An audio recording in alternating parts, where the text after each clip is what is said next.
Gente, vamos abrir a Bíblia lá em Efésios, capítulo 6. Nós vamos ler só 4 versículos. É do versículo 1 até o versículo 4. Diz assim: Filhos, obedeçam a seus pais no Senhor, pois isso é justo. Honra teu pai e tua mãe. Este é o primeiro mandamento com promessa, para que tudo te corra bem e tenhas longa vida sobre a terra. Pais, não irritem seus filhos, antes criem-nos segundo a instrução e o conselho do Senhor. Vamos orar? Senhor Jesus, louvado seja teu nome, ó Deus, obrigado pela tua palavra, Senhor, obrigado pela bênção de estarmos aqui, ó Deus, ouvindo o que tu tens para nós. Abençoa, Deus, para que a gente possa sair daqui, ó Deus, tendo aprendido, ó Deus, mais da tua palavra, mais do Senhor. Abençoa, Deus, para que essa palavra possa mudar nossos relacionamentos, nosso relacionamento em casa, com nossa família, Senhor. Obrigado por tudo, ó Deus, que qualquer distração, Senhor, que qualquer coisa que possa atrapalhar a nossa vida, ó Deus, que possa atrapalhar, ó Deus, a tua voz, que possa ser, ó Deus, repreendida em nome de Jesus, ó Pai, que a gente possa entender o que tu tens para nós. Assim que nós te oramos, ó Pai, agradecemos em nome de Jesus. Amém. Gente, a mensagem de hoje é desentendimentos de pais e filhos, né? Entre parênteses, entendimentos. A gente vai falar basicamente sobre essa questão de relacionamento de pais e filhos. A gente lê um texto que fala sobre pais, você lê isso como pai e mãe, né? Como os pais mesmo, a família. E aí eu queria começar falando sobre isso. Semana passada, a gente falou sobre o relacionamento, spoilers, para o relacionamento de marido e mulher. Está na rede, quando os opostos se atracam, né? A gente falou, foi a primeira mensagem dessa série. Quando eu falei sobre o casamento, eu fui para Gênesis, e eu poderia iniciar essa pregação também em Gênesis. Só que, quando eu iniciei, semana passada, eu disse que Deus cria marido e mulher, Deus cria marido e esposa, homem e mulher, Adão e Eva, e designa a eles algumas funções, um mandato cultural, de dominar sobre todas as coisas, de que eles sairão da casa dos seus pais, se unirão e ali formarão uma nova família. Só que um dos mandamentos que também é posto em Gênesis é que, além de que o homem e a mulher eles precisam se unir, eles também precisam se o quê? Multiplicar, transar. Só que tendo menino também, entendeu? Que não parece algo óbvio, mas você pode perceber que ter filhos e constituir uma família é desejo de muitos de nós. Logicamente, você não está nem namorando, você não está pensando em ter filho. Pelo menos eu espero, né? Mas a partir do momento que você casa, você também não quer ter mais filho ainda. Você ainda não quer ter filho. Mas quando passa um tempo, seus amigos vão tudo tendo menino, né? Você não é chamado mais para festa de formatura, só para festa de 1 ano. É minha vida, dilemas de mim. E você começa a perceber que está chegando numa nova fase da vida, que é a fase agora de que já passou o momento solteiro, já passou o momento namorando, já passou noivando, já passou casando. Quando você acha que só falta morrer, não, tem a fase ter menino, né? Ter menino, que lhe mata de várias outras formas. Mas isso é um spoiler já, né?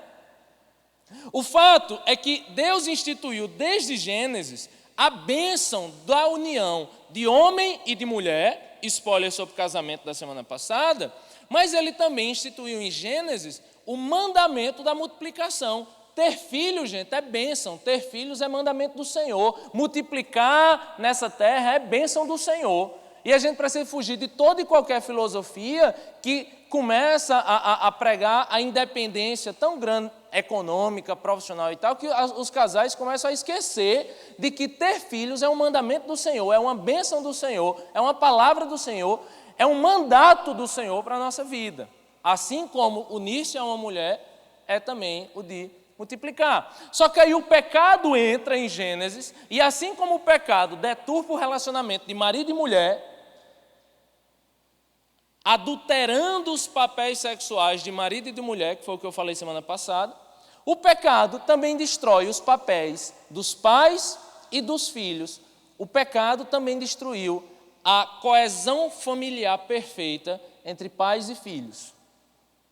E você já vai ver isso acontecer ali em Gênesis, porque você vê que Adão e Eva se unem, pecam, e aí depois que pecam, eles acabam que nascem seus 2 primeiros filhos. Quem são os filhos de Adão e Eva? Caim e Abel. Beleza, família linda, né? Maravilhosa, se reuniam no domingo para comer, não é verdade? Do nada, Caim mata Abel. Está parecendo tua casa? Está parecendo teu relacionamento com teus irmãos? Tá, você nunca matou, mas teve vontade. Ó, quem riu teve. O primeiro filho da humanidade e a primeira relação de irmãos da humanidade, um mata o outro. Olha que bênção, né? Olha que spoiler. E aí, se você for ver, gente, a relação de Noé e seus filhos, Noé se embriagando, né, diante de seus filhos. Você vê a relação de Abraão e Sara. Abraão entra mentindo, dizendo que Sara é a irmã dele.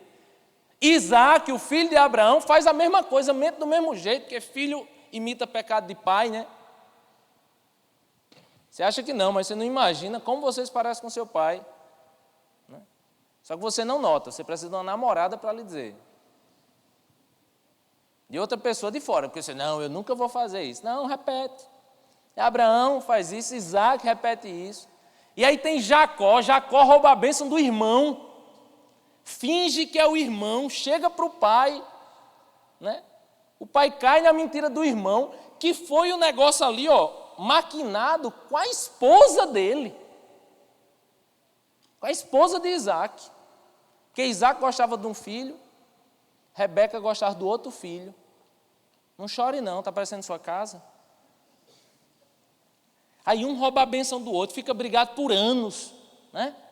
E aí, se você for ver, gente, toda a história, né, nas Escrituras, você vai ver que a família, por causa do pecado, ela começa a passar por inúmeras tribulações, inúmeros problemas, e com certeza todos eles por causa do pecado, mas porque pais e filhos, e aqui pais, entenda, pai e mãe, pais e filhos não entendem os papéis que Deus deu a eles. E aí eu queria começar na mesma linha que eu fiz semana passada, queria começar trazendo um texto também de Efésios, como foi semana passada, para trabalhar agora os papéis de pais e filhos. E aí eu queria que você abrisse aí sua Bíblia, voltasse um pouquinho e abrisse sua Bíblia no capítulo 4 de Efésios, que diz assim: como prisioneiro no Senhor, rogo-lhes que vivam de maneira digna da vocação que receberam. Se você prestar atenção, os 3 primeiros capítulos de Efésios, ele é basicamente capítulos de teologia. Ele fala muito sobre a nova vida no Senhor, ele fala muito sobre salvação, graça e tudo mais.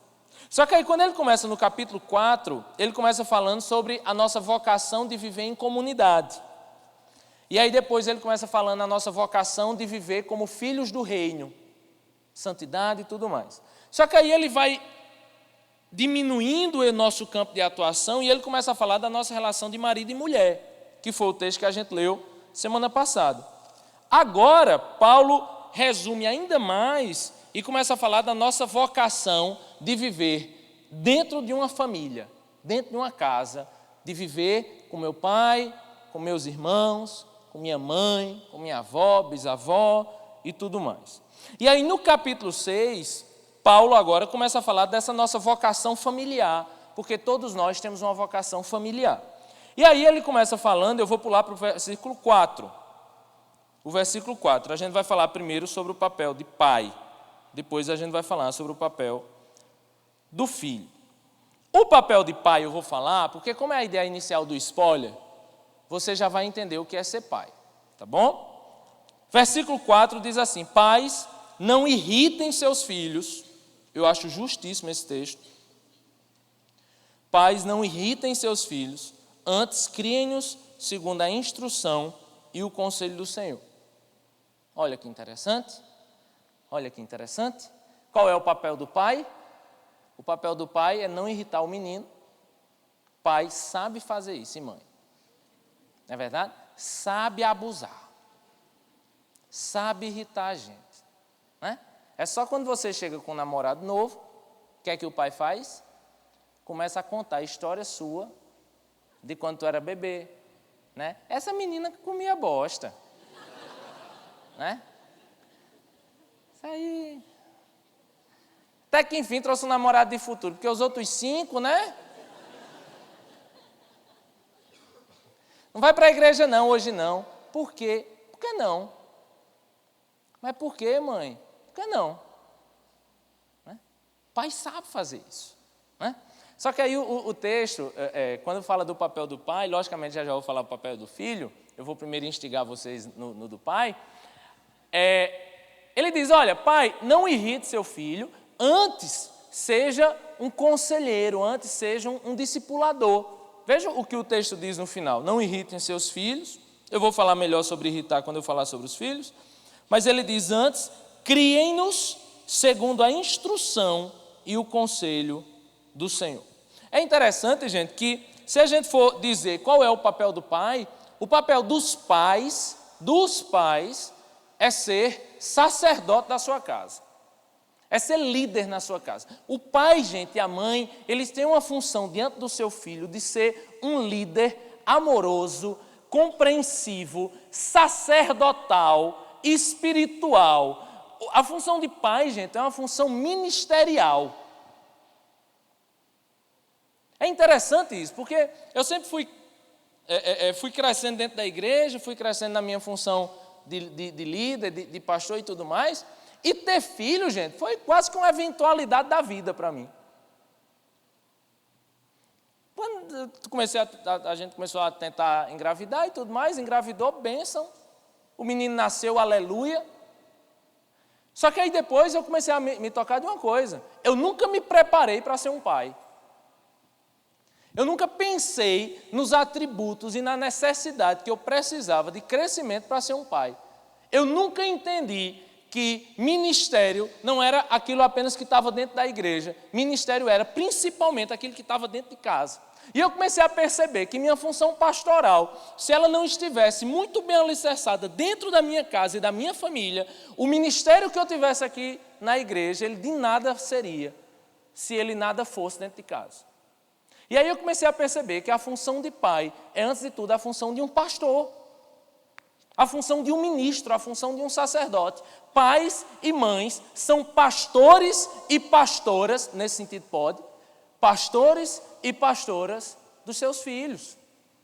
Essa é a função de um pai. Um pai, gente, ele adota um ministério. Então, a partir do momento que você diz, eu quero ter um filho, você está dizendo, eu estou adotando agora a primazia de um ministério na minha casa, na minha vida, e é o ministério do meu lar, é o ministério da minha família. Se a sua esposa é a sua prioridade, o seu filho passa a ser a sua segunda prioridade. E o açaí passa a ser a 27ª prioridade. Lá em casa virou a 112ª, né? Porque, cara, do jeito que está, nunca mais eu vou comer. Por quê? Porque tive filho. Porque, gente, a função de pai é uma função sacerdotal, é uma função pastoral, é uma função ministerial. E eu queria que você entendesse isso. A função do pai é a função do sacerdote, é a função do pastor. O sacerdote no Antigo Testamento, ele tem aquela ideia da pessoa que leva alguém a Deus. O sacerdote é aquela pessoa que tem relacionamento com Deus e que leva o povo a ver Deus, a conhecer Deus, a ouvir Deus. Então o sacerdote, gente, é o porteiro do céu. O sacerdote, ele é um intermediador humano, nesse sentido. O sacerdote, gente, é aquela pessoa que apresenta Deus ao outro. E o pai, a função do pai é uma função sacerdotal. E ele diz, você precisa instruir seu filho, não irritar. Você precisa ensinar o seu filho. Nesse sentido, todo pai é um discipulador. Só que para você ser discipulador, pressupõe algumas coisas. Pressupõe primeiro conhecimento bíblico. Mas quando a gente diz aqui, pai, discipula fulano, aí você diz o quê? Eu não. Porque eu não estou pronto, porque eu não sei, babá. Só que é interessante porque quando Paulo diz que discipulava alguém, ele chama Timóteo de quê? Filhinhos. Ele chama a igreja de meus filhos, meus filhinhos. Filho. O discipulado, gente, dentro da igreja, ele é uma metáfora do que acontece dentro de casa. Tem gente que já discipulou muita gente dentro da igreja, mas nunca discipulou o irmão dentro de casa. Você já discipulou muita gente na igreja, você já ensinou pessoas na igreja, você já conversou sobre Deus com pessoas da igreja, mas você nunca conversou sobre Deus com as pessoas de casa. E a função de um pai é a função de um discipulador dos seus filhos. O pai, ele tem que ser aquela pessoa que, onde para o discipulado pressupõe conhecimento bíblico, né? Pressupõe você entender as Escrituras, conhecer as Escrituras. Às vezes você não tem o mínimo interesse em conhecer as Escrituras porque você está pensando em você.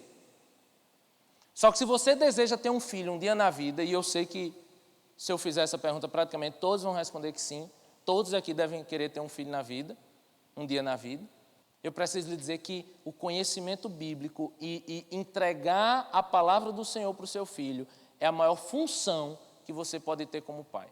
Na verdade, hoje, a função de pai tem sido subestimada, a função daquele que supre necessidades ou demandas materiais. Então, eu vejo isso muito no dia a dia, principalmente porque trabalho em escola. O pai que chega, joga seu filho na escola e ele delega todo o cuidado espiritual, emocional do seu filho, ele delega para os outros. Quando você vê, a maior função de um pai e de uma mãe é liderar seu filho emocionalmente, psicologicamente, espiritualmente, ministerialmente. Essa é a nossa função como pais. O maior spoiler que eu podia lhe dar de um pai é que um pai e uma mãe, eles são pastores dentro da sua casa. Se você não se acha líder, entenda de uma coisa, você que tem medo, todo mundo tem medo dessa palavra, eu sou pastor. Entenda, todos nós exercemos esferas de liderança. Tá? Todos nós exercemos esferas de liderança.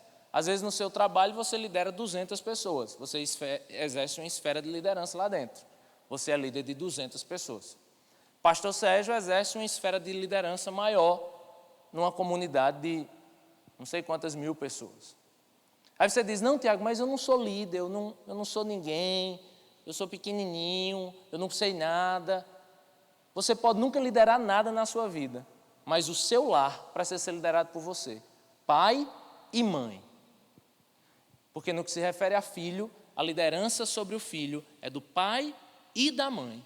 Pai e mãe, pastores dos seus filhos, líderes dos seus filhos, discipuladores dos seus filhos, disciplinadores dos seus filhos.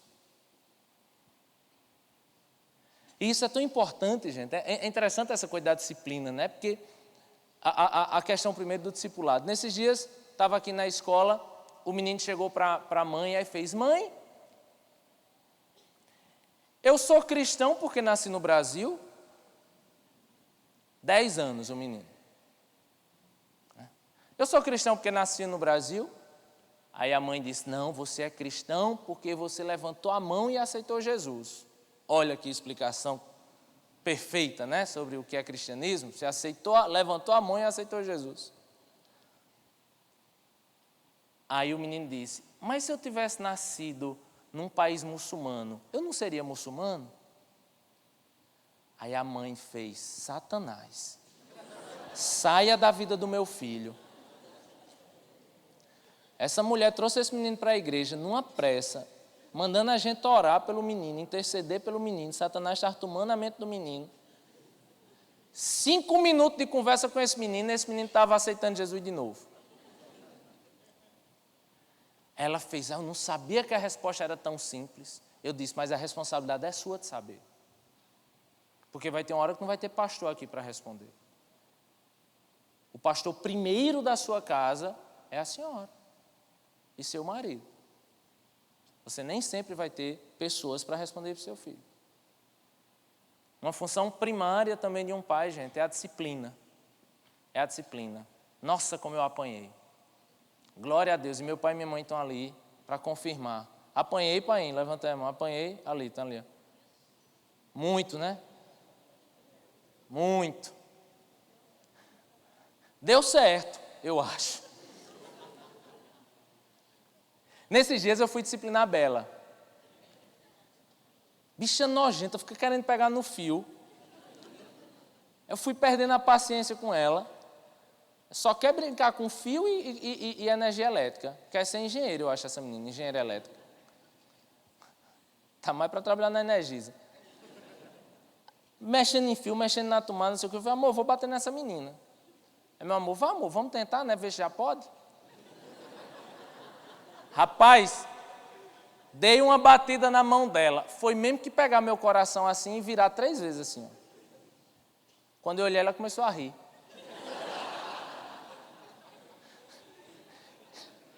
Eu falei, amor, vou fazer isso mais nunca, amor, mais nunca. Faço mais não, amor, faço mais não. Não sei o quê, não sei fazer isso não. Deu logo uma, vou fazer isso não, vou criar essa menina sem apanhar. Até eu começar a apanhar dela. A função do pai, gente, pressupõe o discipulado, pressupõe a disciplina.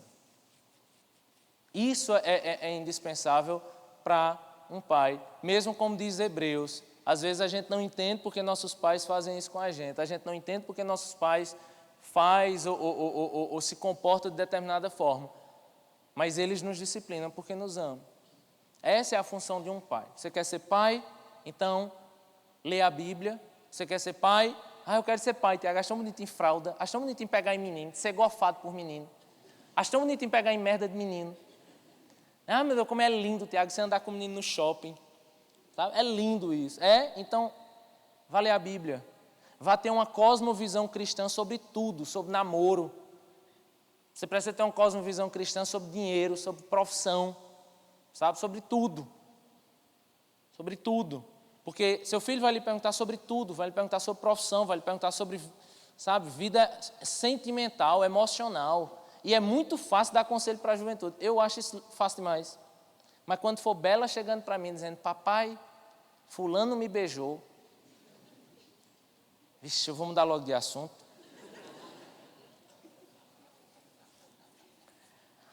A nossa função como pai, gente, como pais e mães que queremos ser, é sermos cristãos maduros para criarmos filhos maduros. Eu só queria dizer todo esse ponto para você, para dizer o seguinte, se eu estivesse dando essa palestra para pais, com certeza eu iria esmiuçar muita coisa. Mas como eu estou dando essa palestra, falando isso para jovens, eu só quero lhe dizer uma coisa, preocupe-se com sua maturidade espiritual. Se você não se preocupa com sua maturidade espiritual por você, preocupe-se com sua maturidade espiritual pelos seus filhos. Se você não gosta de escola bíblica, de estudar as escrituras e tal, porque você acha chato, faça isso pelos seus filhos. Faça isso por pessoas que um dia você vai colocar nesse mundo. E eu oro a Deus que quando você fizer isso, você não seja tão criança quanto seus filhos. Porque aí a gente entra no segundo ponto, o papel do filho. O papel do filho. Vamos para o papel do filho? Versículo 1. Esse é o papel do pai. Papel do filho, versículo 1. Filhos, obedeçam. Obedeçam a seus pais no Senhor, pois isso é justo. É interessante que ele diz que isso é justo, né? Ele não diz assim, filhos, obedeçam seus pais porque senão é pecado. Filhos, obedeçam seus pais porque papai do céu não gosta. Odeio essa expressão. Filhos, obedeçam seus pais porque senão você vai para o inferno. Não diz isso. Não diz que é pecado. Diz como? Pais, filhos, obedeçam seus pais, porque isso é justo. E quando ele fala de justo, ele diz que isso no direito, a gente estuda um negócio chamado direito natural. É como assim, existe o direito, que é esse direito que está na Constituição, que está nesse monte de lei, mas existe um direito natural que prescinde as leis, que é anterior às leis. Por exemplo, precisava ter uma lei para dizer que matar é errado? Tomara que você diga que não. Não, só acho que é errado porque está na lei. Precisa ter uma lei para mostrar que roubar é errado? Não precisa. Tem porque tem que ter, mas não precisa. Isso é direito natural. Direito natural é uma coisa que está no coração de todo mundo, sendo você cristão, sendo você ateu, agnóstico, o que for. Independentemente da sua religião, existem coisas que estão no coração de todo mundo, porque todos fomos feitos imagem e semelhança de Deus. Então, existe coisa que todo mundo pensa igual. E não importa a civilização que você estudar, você vai perceber que os filhos devem obedecer os pais. Porque isso não era nem para estar falando aqui no nível de que é pecado. Isso está além de ser pecado, meu amigo. Isso é justo. Porque tem ateus que tratam os pais melhor do que cristãos. Porque existem pessoas das mais diversas religiões ou de religião nenhuma que entendem que respeitar o seu pai é algo que está muito além da religião e está muito além do que a Bíblia diz ou do que um texto sagrado diz, porque no coração de qualquer pessoa na sociedade, respeitar um pai, obedecer um pai, é princípio moral. Ele não entra nem na discussão aqui do pecado, ele entra na discussão da justiça. E eu entendo isso, gente, eu entendo isso, porque agora eu sou pai. E me diziam isso, diziam, Tiago, você só vai entender coisa que seu pai fazia quando você for pai. Eu não entendia. Eu não entendia. Até o dia que eu estava pegando Bela assim, eu fiz, amor, vamos trocar a fralda dela aqui. Aquelas besteiras que pai faz. Em cima da cama. Não, vamos trocar aqui rapidinho, ela não vai fazer nada não. Né? Aí eu pego a menina aqui, Daiane está tirando a roupa, ela faz cocô na minha mão. Melo o colchão todinho. Aí eu com muito amor olho para ela, digo, ô filhinha, eu ia dormir.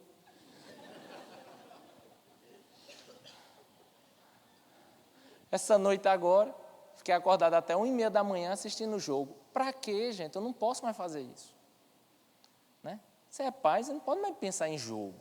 Você tem que dormir na hora que ela dorme. Mas não, fui dar uma de besta, né? Fui assistir o jogo. Acabou o jogo, o Brasil ganhou. Deitei, Bela acordou. E tome conversar, conscientizar. E a menina já tem 1 ano e não entende. Minha filha, você tem que dormir, está na hora. Não entende, quer brincar. Quer brincar. E nem bater nela eu ainda posso. Quando essa menina tiver 15 anos, porque fez o primeiro agora, gente, faz amanhã 1 ano. Né? Ou amanhã faz 1 ano. Fez 1 ano agora e eu já estou sofrendo disso tudo. Quando ela fizer 15 anos e disser assim, pai, vou para a festa de 15 anos da minha amiga, volto 1 da manhã. Vem cá. Ai, ilusão.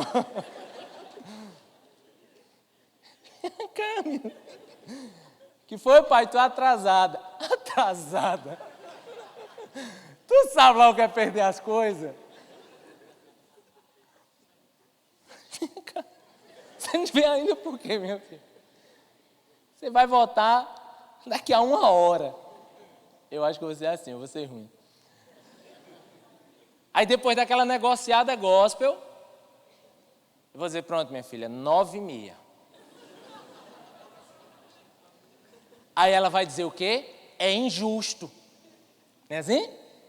É injusto. E eu vou dizer, sua cachorra.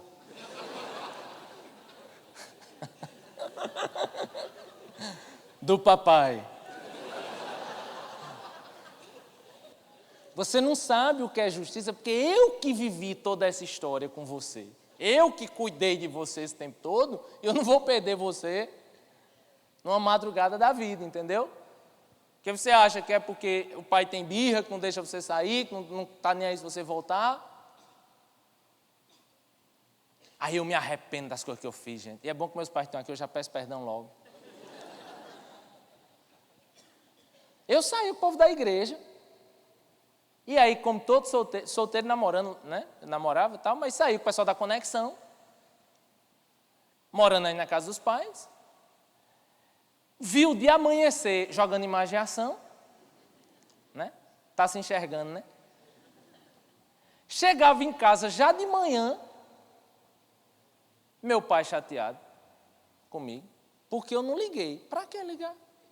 Eu estava bem. Não é não? É porque meu pai e minha mãe é pessoa boa. Porque se fosse eu, ia dizer o quê? Cachorro.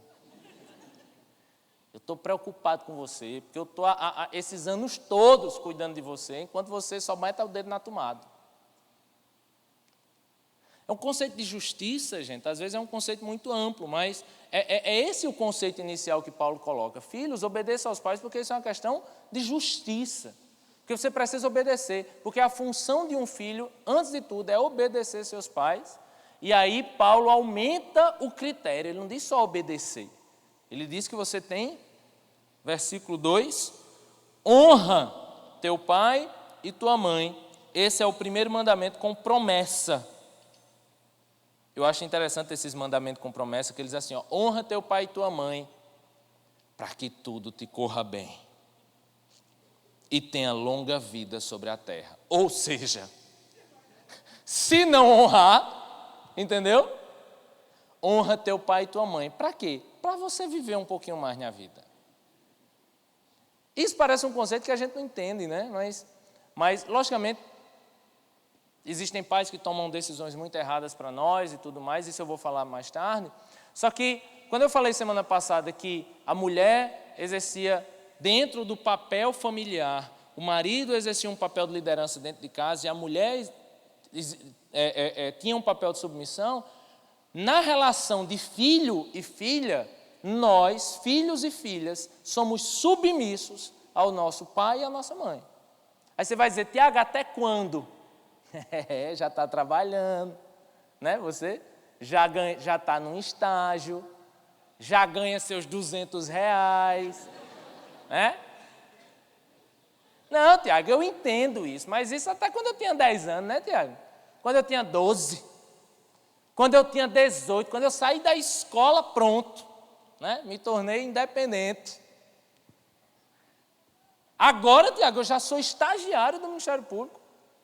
Né? Eu já sou independente. Eu vou lhe dar o posicionamento de John Stott. Né? John Stott diz que um filho é submisso ao pai até o dia que casa e sai de casa. Há quem diga que um filho é submisso ao pai até o dia que você sai da casa do seu pai, mesmo sem casar. Eu já acredito que não. Eu acho que um filho é submisso ao pai até o dia que ele casa e constitui uma nova família, e agora ele se torna o líder sobre sua casa, sua nova casa. Então você pode ter seus 27 anos, seus 30 anos, você já pode ganhar seus R$200 do estágio, mas se você mora dentro da casa do seu pai, todo mundo se contorcendo agora, é engraçado isso. Você deve honrar o seu pai, e você deve obedecer o seu pai. Só que honrar, gente, é maior do que obedecer. Porque você pode obedecer assim. Bela, vá para o quarto. Eu estou doido para dizer isso. Ela nem anda ainda, bichinha. Bela, vá para o quarto. Se ela for assim...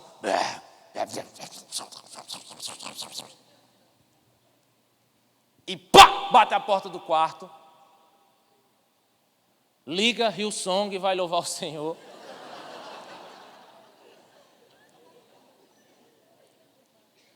Aí vai no WhatsApp, meu pai é um leso, meu pai não sei o quê, não sei o quê, não sei o quê. Mas eu estou obedecendo, né? Mas eu estou obedecendo esse imbecil. Porque eu sou cristão, né? Tenho que servir ao Senhor, então eu obedeço, né? Esse leso. Honrar não é só obedecer. Honrar é obedecer gostando. Pai, eu vou viajar aí com os amigos, passar uma semana fora, vou para os Jogos do Rio, assistir às Olimpíadas. Aí teu pai faz, meu filho, vá não, porque vão soltar uma bomba. Eu vou logo dizer, Bela não ia para esse jogo nem a pau. Coitada da minha filha, vocês estão pensando, né? Vá não, meu filho. Vá não. Aí você faz, vou ouvir meu pai. Eu vou ouvir meu pai porque meu pai ele tem algum propósito para isso, porque meu pai é líder da casa, porque Deus fala através da liderança, porque pode ser que eu esteja aqui sendo levado somente pela galera, pelas coisas, pelo meu coração mesmo e tal, mas se meu pai está dizendo, rapaz, vou não, e não vou porque eu sei que Deus usa a liderança. A Bíblia diz isso, gente, em Romanos 13. Deus fala através da liderança. Você sempre deve ouvir a sua liderança. Então, se Deus está colocando isso no coração do meu pai e da minha mãe, rapaz, vou não. E não vou feliz. E não vou honrando. E não vou amando meu pai e minha mãe. Eu já morro de medo dessas coisas. Porque para mim, como é que diz? Praga de mãe pega. Não pega, gente? Não pega. Quem já provou e testificou isso no Senhor? Olha aí. Rapaz, hoje é minha esposa, porque hoje eu sou casado. Se minha esposa dizer assim, amor, faça isso não, eu já me tremo todinho. Né? Já me tremo todinho. Mas quando era mãe e pai... gente, honrar, gente, é mais do que obedecer. Honrar é amar, honrar é respeitar, sabe? É ouvir verdadeiramente. Aí você vai dizer, Tiago, já vou encerrar. Você vai dizer, Tiago, eu entendi o papel do pai. O papel do pai é não irritar seus filhos em meio aos desentendimentos de pais e filhos. E a função do pai é ser um pastor dentro de casa. Amém? Amém, gente? Beleza. Qual a função do filho? A função do filho é ser submisso ao seu pastor dentro de casa. Antes de ouvir seu pastor aqui da igreja, ouça seu pastor dentro de casa. Ouça seu pastor, ouça seu pai e sua mãe antes de me ouvir. É a liderança primária da sua vida. Seu pai e sua mãe. Então, minha função, Tiago, eu já entendi, é obedecer. Beleza. Só que isso é fácil quando você tem um pai o quê? Tipo pastor Sérgio. Não? O pastor Sérgio disse assim, você não vai para os Jogos da Olimpíada não. Vou não, pastor. Vou não. O senhor está dizendo, eu não vou mesmo não. Eu mesmo ia morrer de medo. Se ele dissesse, vá não, nem a pau. Muito fácil, né? Quando você tem um pai que você... Aí você vai dizer, Tiago, difícil é obedecer. Quando você tem o pai, seu pai é o cavalo que eu tenho lá dentro de casa. É o cara que blasfema contra o Senhor que eu tenho lá em casa. É o cara que não é exemplo para mim em nada que eu tenho lá em casa. E aqui é onde a gente entra na fase dos desentendimentos. Tem um louvor que foi feito pelo ministro de louvor, Renato Russo, que o nome desse louvor é Pais e Filhos. Com certeza você já ouviu essa música, é um clássico, né? E aí eu vou cantar para vocês. Estátuas e cofres. Me arrepio todinho com essa música. Vou lhe contar a história dessa música antes de ler. Estava a galera do Legião Urbana, Renato Russo, pessoal, e houve um incidente na cidade do Rio de Janeiro. Uma criança, um adolescente de 15 anos, se suicidou. Pulou de uma janela, né, de um prédio, se suicidou. E aí eles, vendo a história dessa criança, né, começaram a pensar no pai dessa menina, porque o pai dessa menina apareceu na TV chorando de forma, sabe, chorando copiosamente. E aí eles veem essa situação e eles começam a conversar entre eles sobre essa coisa de ter filho, sobre essa coisa de ser pai, né, sobre os dilemas dos pais e filhos. E aí essa letra, basicamente, é um emaranhado de situações. Então, começa citando esse caso, né? Estátuas e cofres e paredes pintadas, isso era o quarto da menina que tinha se matado. Estátuas e cofres e paredes pintadas, ninguém sabe o que aconteceu. Ela se jogou da janela do 5º andar, nada é fácil de entender. E aí ele começa uma fase da vida que é os dilemas da criança e do adolescente, né? Você ter filho pequeno e quando você já se torna maior. Dorme agora, você diz para o seu filho, né? Dorme agora, é só o vento lá fora. Aí o menininho diz, quero colo. 10 anos depois, vou fugir de casa. 10 anos antes, posso dormir aqui com vocês? Estou com medo, tive um pesadelo. 10 anos depois, só vou voltar depois das 3. Pia querendo uma surra, né? Aí o pai, que pai é bicho besta, gente. Pai é bicho besta. Meu filho vai ter nome de santo. Quero o nome mais bonito, mais belo, Bela. Gente, pai é bicho tão besta. Que tá, essa semana dos pais agora foi horrível para mim. Passava propaganda de sabonete dos pais, eu chorava. Passava uma propaganda assim de uma menina que fazia assim: você não é o meu pai. Aí depois, todo mundo chorou com essa. Não, ninguém, só eu. Aí depois passava esse pai fazendo coisinha de menina, sabe? Vixe, não vou nem falar que eu choro. Quando terminou a propaganda, meu amor chega na sala, eu estou em prantos. Que foi, amor? Filho? Sou besta, pai é besta. Ontem eu fui no berçário, foi a festinha de Dia dos Pais do berçário, estava lá a Bela, dançou e cantou uma música lá. Brincando, ela só fez assim, mas para mim foi mesmo que a Beyoncé cantando aquele de... Foi igual. Porque o pai veio e faz, meu Deus, isso é Einstein, essa menina é... Meu filho vai ter nome de santo. Quero o nome mais bonito. É preciso amar as pessoas como se não houvesse amanhã, porque se você parar para pensar, na verdade não há.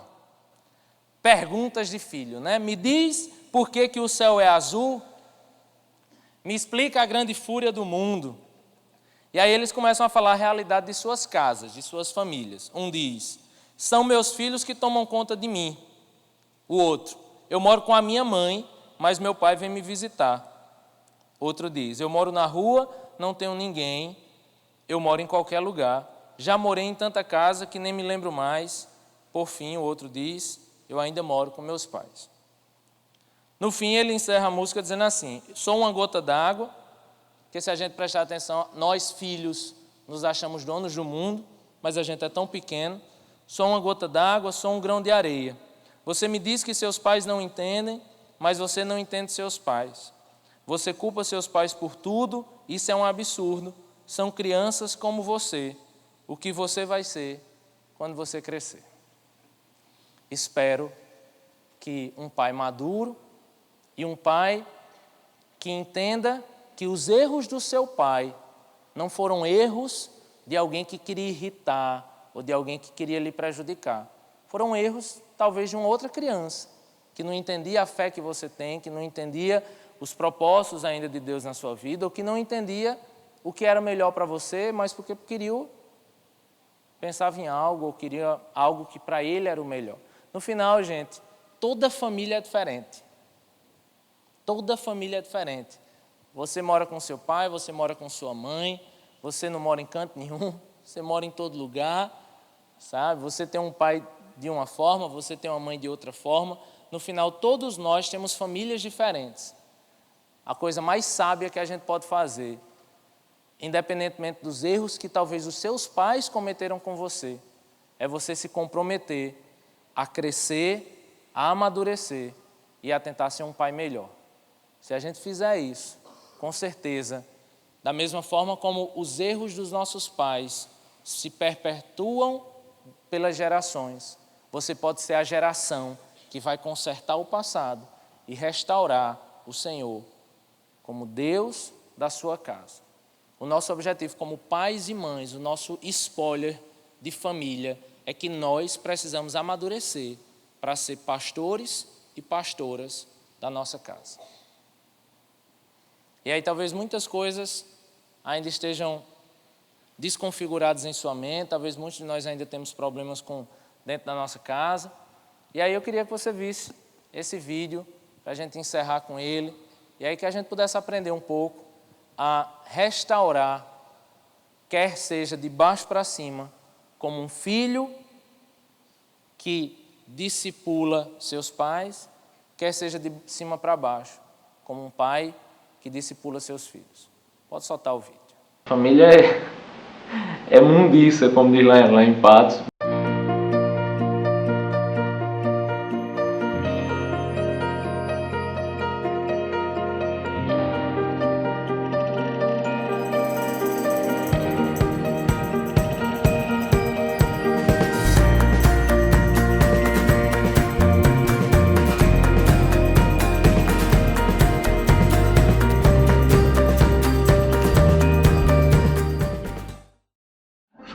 Família acho que é a coisa mais linda que Deus colocou sobre essa terra. você compreenderá muito mais os seus pais quando você tiver os seus filhos. Minha família foi bem desestruturada porque eu perdi meu pai muito cedo, aos 6 anos de idade, num acidente de carro, e minha mãe casou de novo, eu tinha um pouco mais de 8 anos.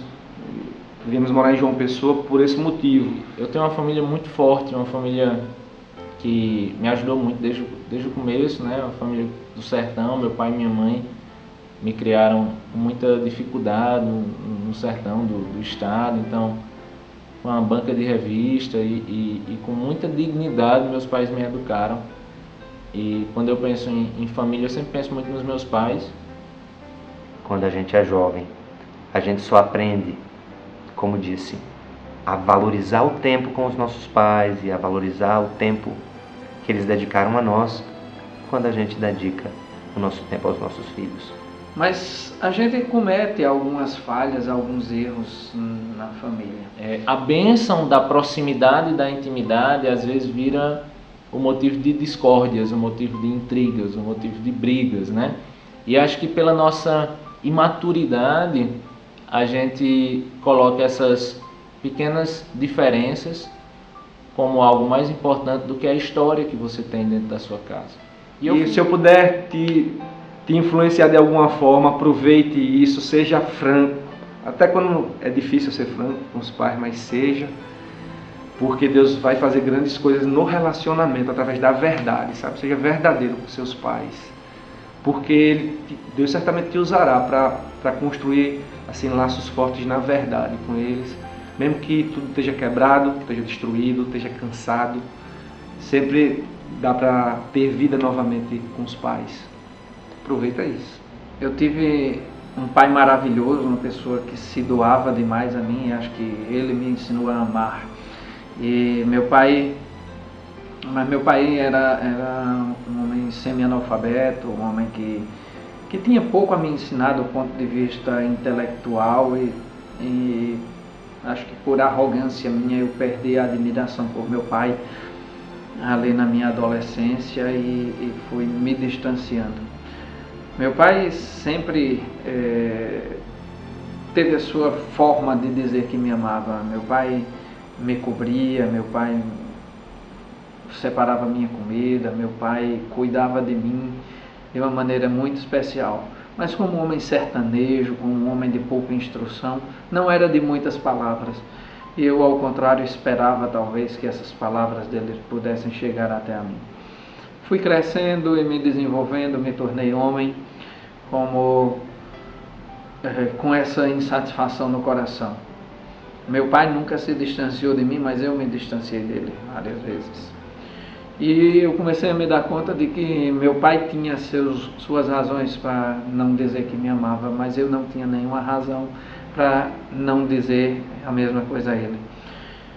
Então, uma vez eu fiz um cursilho, um encontro evangélico e tive ali um impacto muito forte. Deus me cobrou muito isso e eu decidi que depois daquele dia eu deveria conversar com meu pai, chamá-lo e dizer o quanto eu o amava, o quanto eu queria estar perto dele.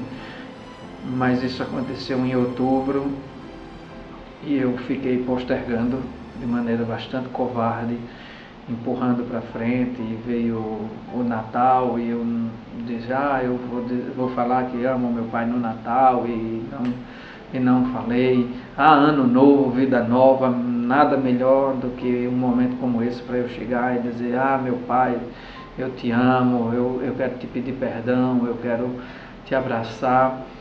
E eu fui empurrando e protelando isso, mas o meu coração dizia, vai lá, e o Espírito Santo me incomodava e dizia, vai lá, é hora de você dizer ao teu pai tudo que você sente, tudo que você percebe, quem você é em relação a ele. E eu,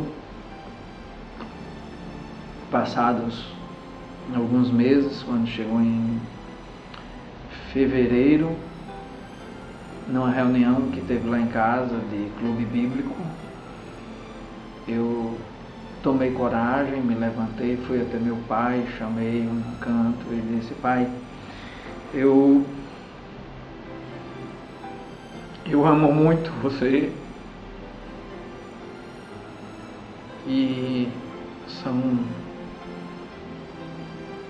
29 anos de vida que eu devo ao Senhor e eu nunca te agradeci e eu me tornei um filho ingrato. E eu nunca tive coragem de dizer que te amava. E eu lhe peço perdão porque eu te desprezei tantas vezes e te deixei de lado tantas vezes. E ele olhou para mim com um sorriso inesquecível e me disse: filho, eu não tenho do que lhe perdoar. E me abraçou e nós choramos juntos. 6 semanas depois, meu pai sofreu um infarto. Ele morreu dentro do meu carro enquanto eu estava levando ele para o hospital. Eu não queria acreditar. Quando chegamos no hospital, os médicos tentaram ressuscitá-lo quanto podiam. Eu orava ao Senhor e dizia, tentando negociar com Deus, que qualquer outro pedido que eu fizesse na vida Ele poderia me negar, mas aquele não. Aquele eu pedi aqui, Senhor, me atendesse, que meu pai levantasse daquela maca com saúde. Aquela noite eu ouvi o não mais doloroso da minha vida e meu pai se foi. Eu olhava pelas frestas de uma porta de hospital, vendo os médicos fazerem massagem cardíaca e tentando entubar meu pai. E eu vi quando eles desistiram e disseram que não tinha mais jeito. Eu me virei de costas, como se eu pudesse negar a realidade, e saí andando como se eu pudesse dizer que nada tinha acontecido. Naquela noite parecia que tudo tinha perdido sentido, mas eu pude agradecer a Deus porque por algumas semanas eu fui amigo do meu pai. E a despeito de todas as nossas diferenças, eu pude dizer que o amava e pude pedir perdão e pude saber da boca dele que ele não havia se ofendido com as minhas atitudes. Naquela noite, eu chorei a dor da saudade, não a dor da mágoa nem da amargura. Eu chorei a dor da partida de um pai que eu sabia que me amava e de um pai que sabia que eu o amava. E a maior lição que eu tiro na minha vida é que nós devemos viver aquilo que Deus preparou para nós enquanto podemos. Perdi meu pai com 29 anos e posso dizer que eu aproveitei 6 semanas ao lado do meu pai.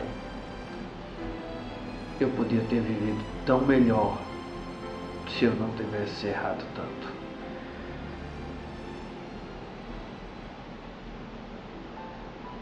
Aprender a viver com o que Deus nos dá, no momento que Ele nos dá, talvez seja o grande spoiler da vida. Se Ele deu hoje, é para hoje e não para amanhã.